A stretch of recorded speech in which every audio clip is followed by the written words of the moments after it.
faradhi miongoni mwa faradhi alizofaradhisha Mwenyezi Mungu Subhanahu wa Ta'ala ambazo huja kwa mwaka mara moja, saumu ya Ramadhani. Hiyo ni kheri kubwa, na linalotakikanwa ni kumuomba Mwenyezi Mungu Subhanahu wa Ta'ala an yatakabbal lana min alkhairat allati qumna biha. Linalotakikana ni kumuomba Mwenyezi Mungu Subhanahu wa Ta'ala azikubali kheri tulizosimama nazo katika masiku hayo matukufu. Masahaba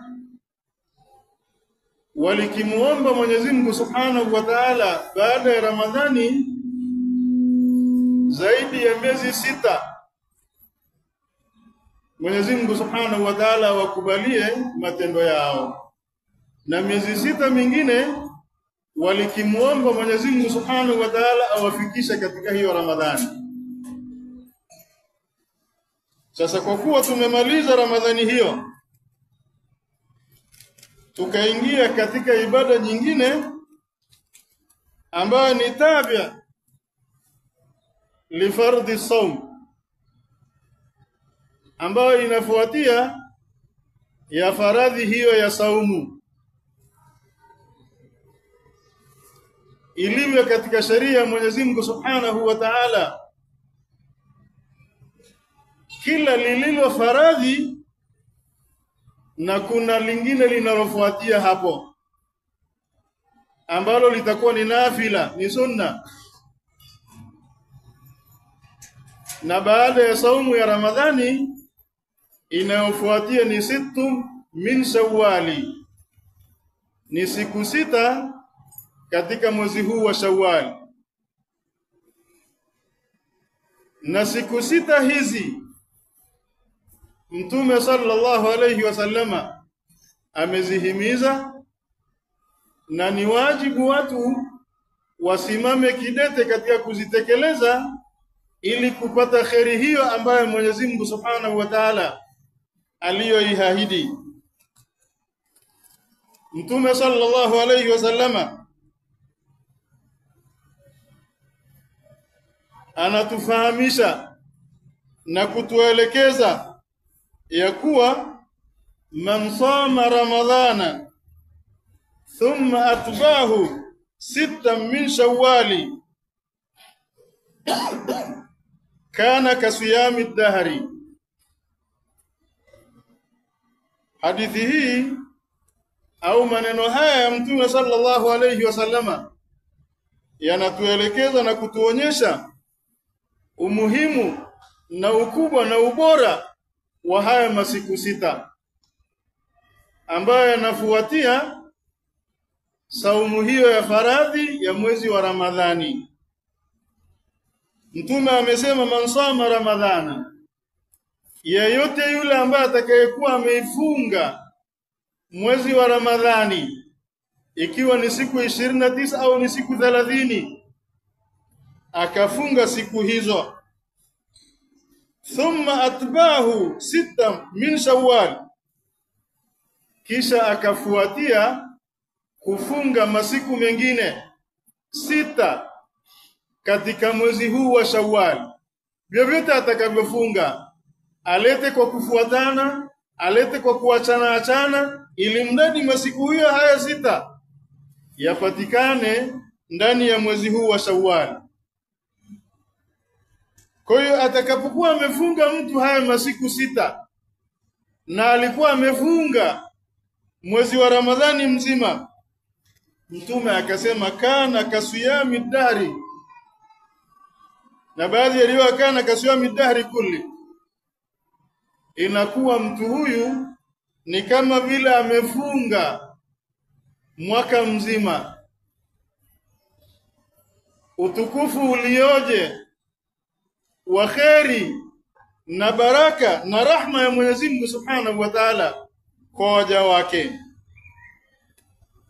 Wa hadha fadhlun adhimun, na hii ni faradhi iliyo kubwa ambayo bi'asharat ashhuri wa 6 bishahraini.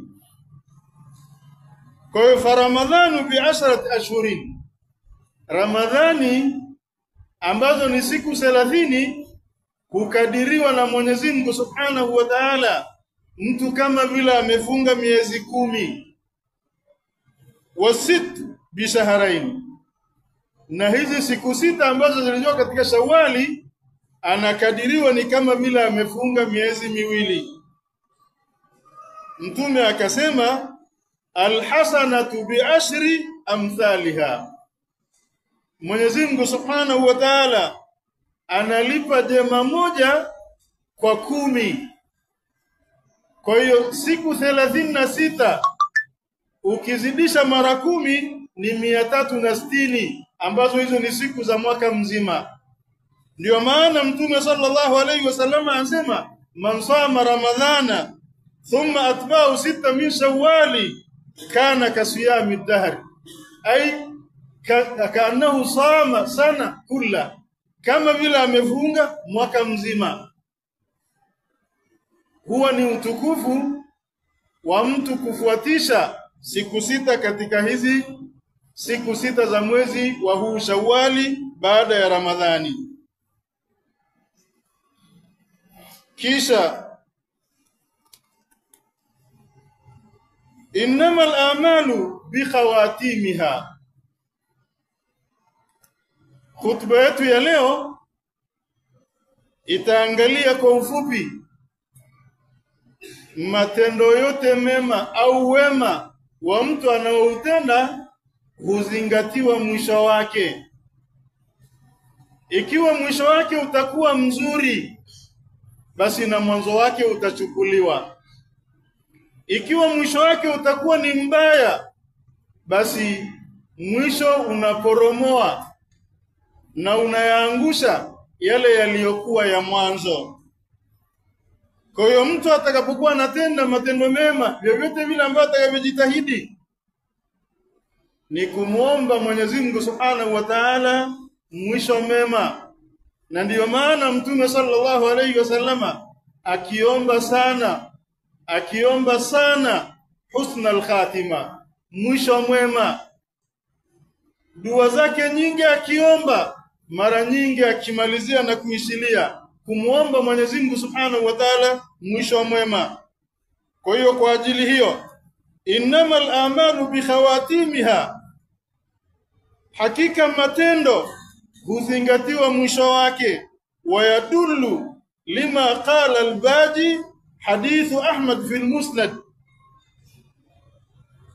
maneno haya yanajulishwa na yanathibitishwa kwa maneno ya Mtume sallallahu alayhi wasallama, ambayo Imamu Ahmad ibn Hanbal katika musnadi wake anasema la alaikum alla ta'jabu bi'amali ahadin, hapana, msishangae, msistaajabu, msione ni ajabu bi'amali ahadin, matendo ya mmoja wenu, yasikufurahisheni, yasikushangazeni, yakakutieni hofu, bali kinachotakikanwa ni kumuombea na yeye mwenyewe aombe mwisho mwema.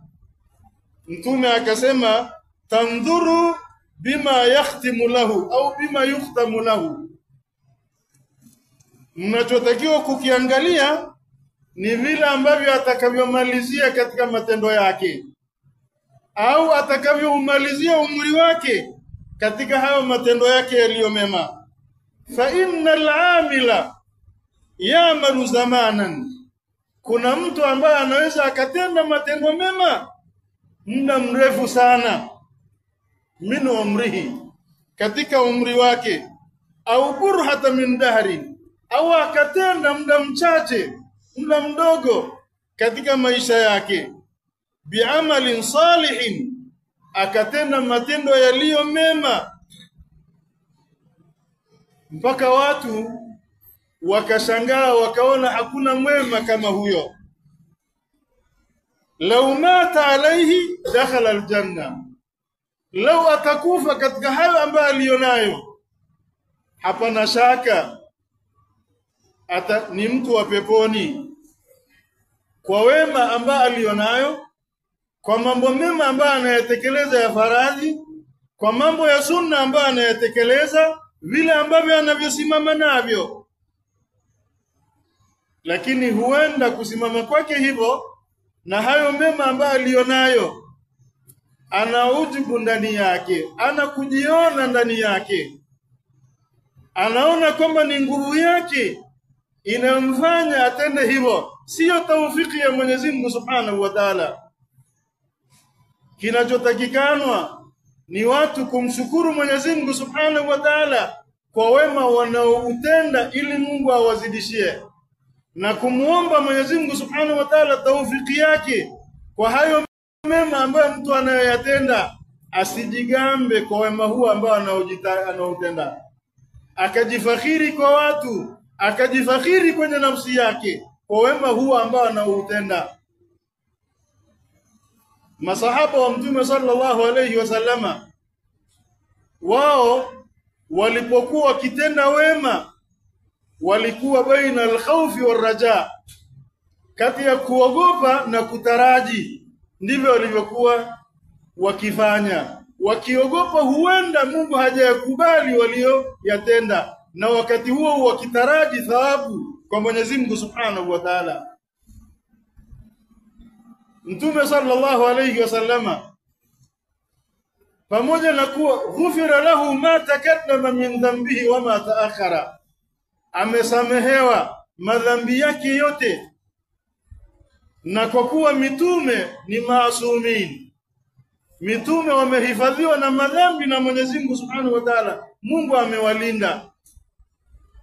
Lakini akikithirisha zaidi wema, na katika mwezi wa Ramadhani nadhani mazungumzo yalikuwa ni mengi kuonyesha mtume vile alivyokuwa akijipinda katika mwezi wa Ramadhani. Na vile vile siku moja Aisha radhiallahu anha akamuuliza Mtume sallallahu alaihi wasallam, amesimama mpaka miguu imevimba, akamwambia, kitu gani ambacho unachofanya na Mwenyezi Mungu amekusamehe madhambi yako? Ghafara Allahu laka ma takaddama min dhanbik wa ma ta'akhara. Jawabu ambalo lilomjibu ni kumwambia, afala akuna abdan shakura, hivi nisiwe mja mwenye kumshukuru Mwenyezi Mungu Subhanahu wa Ta'ala? Basi kinachotakikana kwa mwanadamu, kwa matendo ambayo tunayatenda yaliyo mema, tunatakiwa kumshukuru Mwenyezi Mungu Subhanahu wa Ta'ala na kumuomba Mwenyezi Mungu Subhanahu wa Ta'ala ayakubali, na kumuomba Mwenyezi Mungu atujalie mwisho mwema na hayo matendo mema ambayo tunayoyatenda. Kwa hiyo mwanadamu, kisikushangazeni ninyi wala kisikustaajabishe ninyi matendo ya mmoja wenu yaliyo mema au yaliyo mabaya, lakini tandhuru bima yakhtimu lahu au bima yuftamu lahu, fa innal amila ya'malu zamanan min umrihi au burhatan min dahri bi'amalin salih law mata alayhi dakhala aljanna. Anatenda leo, atakufa katika muda huo, hakuna shaka ataingia peponi. Thumma yatahawwal, lakini kwa kuwa hakumtegemea Mwenyezi Mungu Subhanahu wa Ta'ala, hakumshukuru Mwenyezi Mungu Subhanahu wa Ta'ala, hakumuomba mwisho mwema Mwenyezi Mungu Subhanahu wa Ta'ala, alikijigamba na kujifakhiri. Kitendo chake hicho cha kujifakhiri kwa matendo yake na kuona ujubu katika moyo wake na kwa wengine, kitendo hicho yatahawwal, kinambadilisha mtu huyo, fayamalu amalan sayyi'a, kinampelekea kutenda matendo mabaya, matendo maovu yanampeleka mahala pabaya. Naudhu billahi min dhalik. Kinachotakikana si tumuombe Mwenyezi Mungu kwa yale mema tuliyoyatenda Mungu atuwafikishe mwisho mwema, atujalie kheri, tusiwe ni wenye kujigamba, bali Mwenyezi Mungu Subhanahu wa Ta'ala atujalie hiyo ni sababu ya kudumu na matendo mema. Kisha Mtume sallallahu alayhi wasallam akasema, wa innal abda la ya'malu alburhata min dahrihi. Kuna na mtu mwingine mkimwangalia anatenda zama katika umri wake, muda katika umri wake, bi'amalin sayyi'in, anatenda matendo mabaya kabisa, na mpaka wanadamu mkaona hakuna muovu kama huyo, mkakata tamaa. Lakini kwa kuwa yeye mwenyewe hakujikatia tamaa, la taqnatu min rahmatillah, hakukata tamaa katika rehema za Mwenyezi Mungu, na maovu ambayo aliyoyatenda, akasema kwamba kwa maovu hayo lau mata dakhala an-nar, lau angelikufa katika hali hiyo ni mtu wa motoni. Lakini kwa kuwa alikijuta na kuona kwamba anayatenda ni mabaya, anajielewa hivyo, akajuta, akarejea kwa Mwenyezi Mungu Subhanahu wa Ta'ala, thumma yatahawwal fayamal amalan saliha, kisha kwa majuto yale na kujielewa kwake huko kuna mbadilisha, anatenda matendo mazuri na anakufa, anakuwa mtu wa peponi. Kwa hiyo mtu asigurike kwa wema anaoutenda, mtu asigurike kwa asiogope na kuchanganyika na kuchanganywa katika moyo wake na mabaya ambayo anayoyatenda. Asikate tamaa kwa mabaya hayo, bali ajenge kujuta na kurejea kwa Mwenyezi Mungu Subhanahu wa Ta'ala. Mwenyezi Mungu anasamehe madhambi yote. Kwa unayetenda wema, muombe Mwenyezi Mungu akujalie mwisho mwema. Mshukuru Mwenyezi Mungu kwa kukuwafikisha katika huo wema, ili akuongezee wema huo. Uliyetenda maovu, juta, rejea kwa Mwenyezi Mungu Subhanahu wa Ta'ala. Yawezekana ni katika hao ambao Mwenyezi Mungu Subhanahu wa Ta'ala amewajalia mwisho mwema. Kisha Mtume sallallahu alayhi wasallama ndo akasema kwamba innamal a'malu, hakika si jinginevyo, kwa sababu hii inna na hii ma hapa ni adatu hasri, hakuna si jinginevyo, hakuna vinginevyo. Matendo huzingatiwa mwisho wake.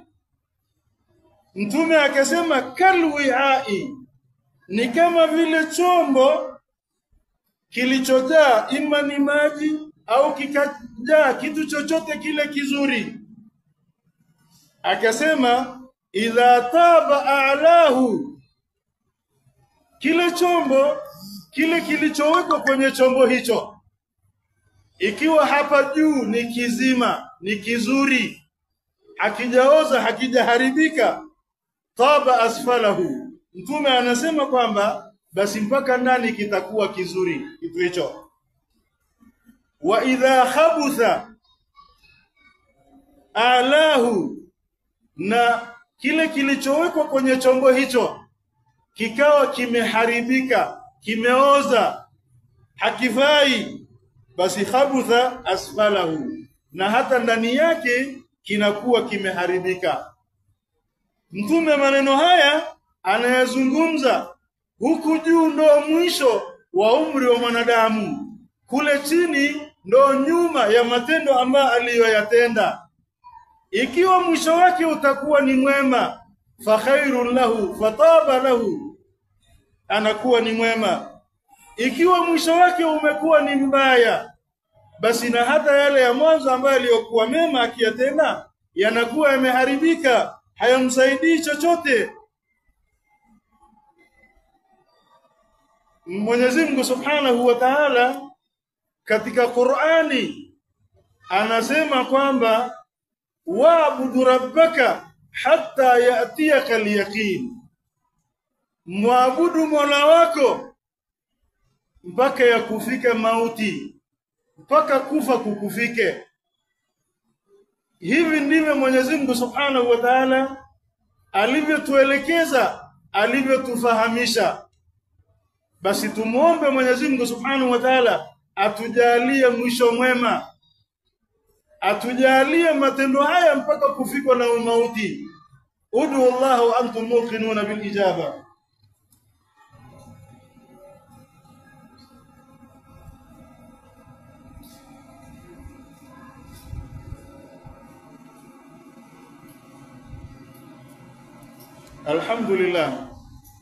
الحمد لله الذي هدانا لهذا وما كنا لنهتدي لولا أن هدانا الله، ونصلي صلاة وسلاما دائمين إلى خاتم الأنبياء وإمام المرسلين سيدنا محمد وعلى آله وصحابته الغر الميامين. أما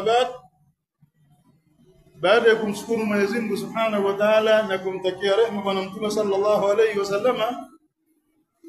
Tukiendelea na khutba yetu ambayo inazungumzia matendo mema au matendo ya mwanadamu huzingatiwa mwisho wake. Ikiwa ni mema basi ni mwema, ikiwa ni maovu basi muovu. Riwaya ambayo iliyopokelewa na Aisha radhiyallahu anhuma ummul mu'minin qalat, aliwahi kusema, suila an-nabiy sallallahu alayhi wasallama, aliulizwa Mtume sallallahu alayhi wasallama, ayul a'mali ahabba ila Allah, ni yapi matendo mema yanapendeza zaidi kwa Mwenyezi Mungu Subhanahu wa Ta'ala?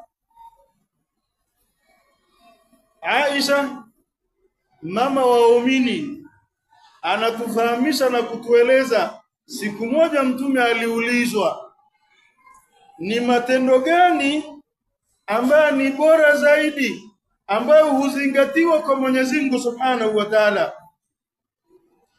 ambayo mwanadamu akiyatenda huzingatiwa na Mwenyezi Mungu Subhanahu wa Ta'ala, ili kuonyesha kwamba huyu mtu ni mwema, Mungu anampenda.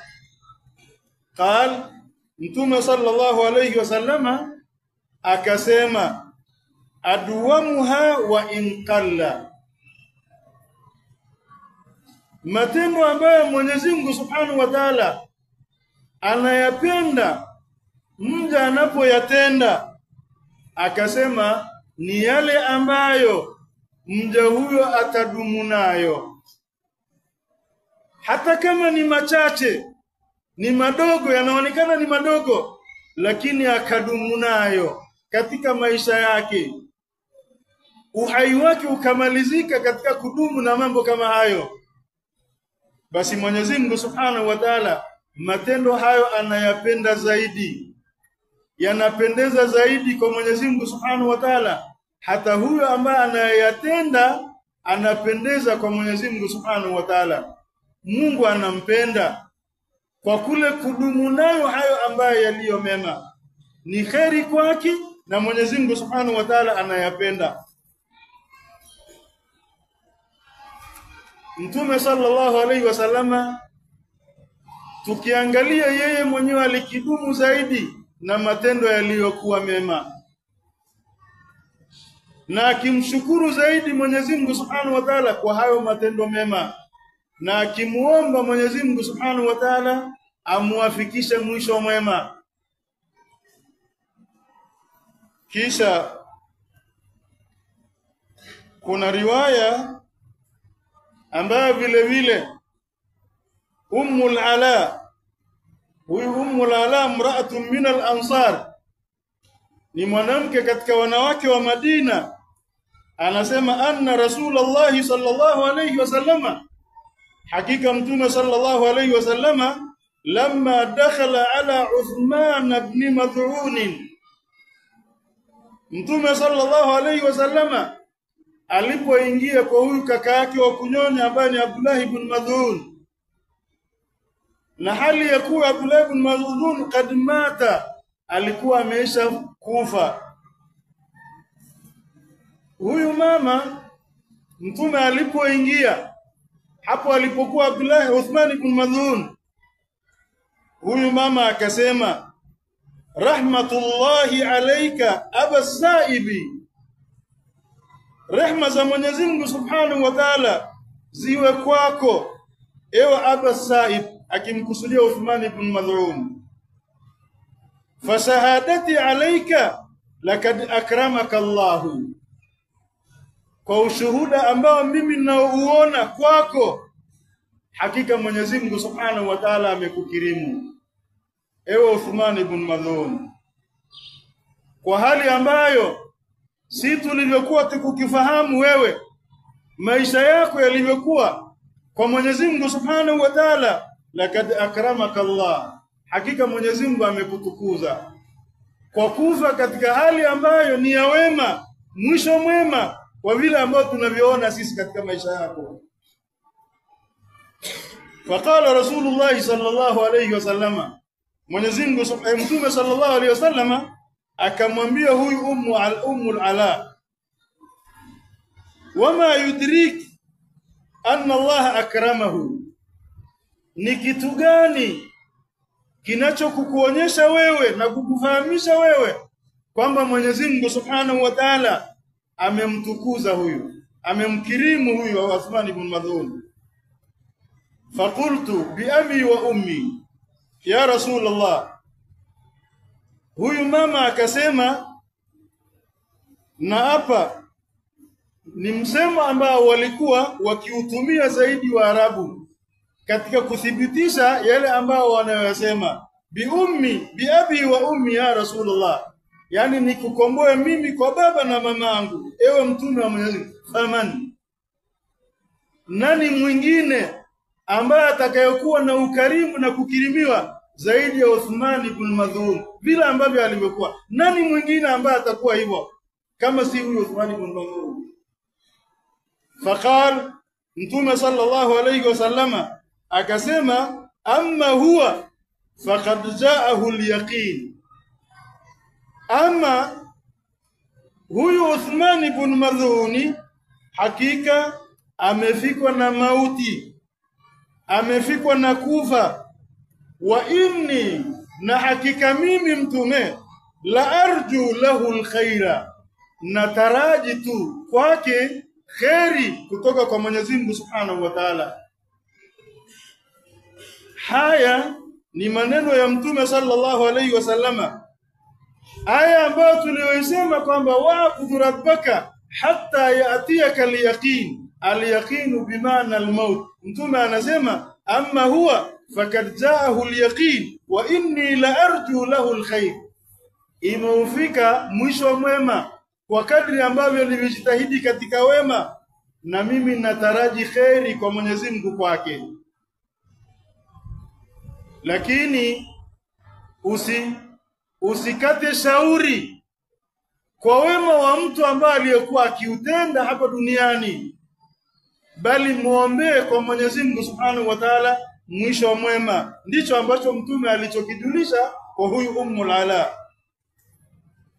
Kwa hiyo Mtume sallallahu alaihi wasallama, baadhi ya riwaya ndio zikasema kwamba, na mwisho akasema kwamba akaisoma aya hii ambayo inayosema kwamba wa'budu rabbaka hatta ya'tiyaka al-yaqin, muabudu Mola wako mpaka yakufike mauti, mpaka ikufike kufa.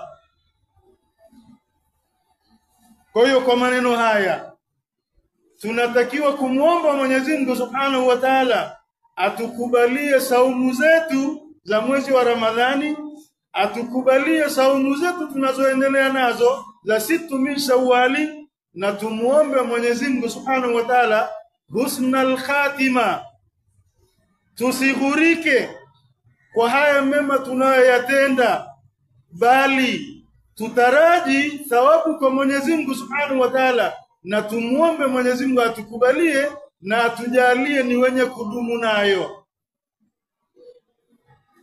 Tusijidanganye katika nafsi zetu kwa huu wema tunaoutenda, tusije tukaghurika na hilo. Kughurika huko kukatugalilisha tukatenda mabaya, tukawa na mwisho mbaya. Tumuombe Mwenyezi Mungu Subhanahu wa Ta'ala atukinge na hilo. atujalie kheri, atujalie wema, atujalie ni wenye kumshukuru Mwenyezi Mungu Subhanahu wa Ta'ala kwa haya machache tunayotenda, ili iwe ni sababu ya kutuwafikisha katika hayo mema na mwisho mwema. Rabbana atina fid dunya hasana wa fil akhirati hasana wa qina adhaban nar.